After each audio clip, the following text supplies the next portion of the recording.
The first anomaly was not the scream. It was the dinner plate, set for someone who had been dead since 1983. Case file TR 62.1. The following account was assembled from witness testimony, municipal records, recovered audio, and 3 photographs that no longer produce the same image twice. The registry opened the file after a county dispatcher in Bryan County received a call from a telephone line disconnected in 1998. The caller gave only an address, breathed as if standing underwater, and asked whether the lights in the upstairs room were still counting down. By sunrise, Deputy Mara Voss found the house unlocked. The kitchen table had been set for 7 people, though only one resident, Daniel Ives, had lived there for the last 11 years. Each plate held a folded index card. Each card contained a rule written in Daniel's handwriting, except for the last card, which was still wet. Rule 1. If you hear your mother in the wall, apologize, but do not open it. Rule 2. If the hallway becomes longer than the house, walk backward until the wallpaper changes.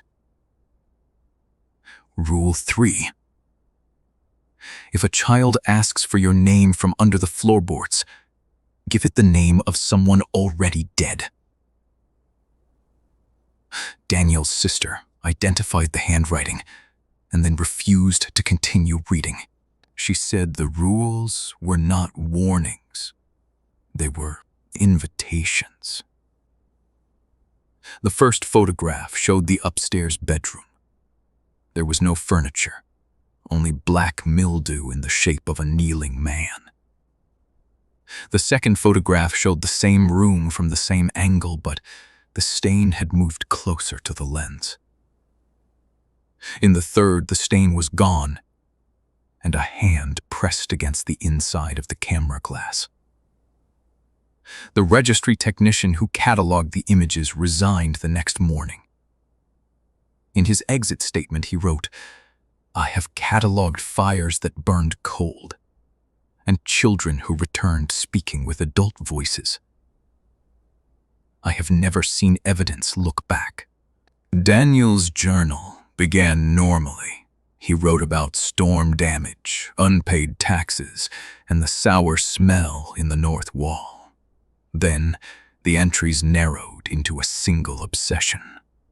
Every night at 2:17, someone knocked from inside the sealed chimney and recited events from the following day. At first, the predictions were small. A cracked mug, a funeral notice, a dog found hanging from a fence with no tracks in the snow. Then, the voice began describing Daniel's choices before he made them. On the 9th night, it said, "Tomorrow you will invite me out." Daniel wrote that he nailed boards over the chimney, filled the hearth with concrete, and slept in his truck. At 2:17, the dashboard vents exhaled ash. A voice from the defroster said, "You brought the house with you." By the time Registry Field Officer Elian Crow arrived, the house had developed what he called interior weather. Fog gathered in closed rooms. Rain fell upward from the basement stairs. A child's wet footprints crossed the ceiling above the dining room and stopped over the 7th chair. Crow's body camera captured his first walkthrough. He spoke calmly, naming each room, each temperature drop, each sound. At the end of the hall, he found a door that should have opened into a linen closet. Instead, it opened on a gravel road at night. On the road stood Daniel Ives, barefoot, waving both arms as if warning Crow not to enter. Crow closed the door. The body camera, audio, recorded a second voice beside him, though he was alone. It said, "That was not Daniel. That was what came after, him practicing." The registry sealed the property at 6:40 p.m. At 6:43, the house lights turned on in rooms that did not exist on the floor plan. Neighbors reported seeing silhouettes pass window after window, all moving in the same stiff rhythm, all stopping whenever someone looked directly at them. At 8:12, Deputy Voss heard her radio call, her by her childhood nickname. She answered before Crow could stop her. The transmission that followed was later classified as Evidence Item A. "Mara," the voice said, "you left him in the lake." Voss collapsed. Her brother had drowned when she was 12. No public record mentioned that she had been the last person to see him alive. The radio continued in his voice, asking why she had let go. Crow ordered all electronics removed from the site. The radios spoke anyway. Then the phones. Then the smoke detectors.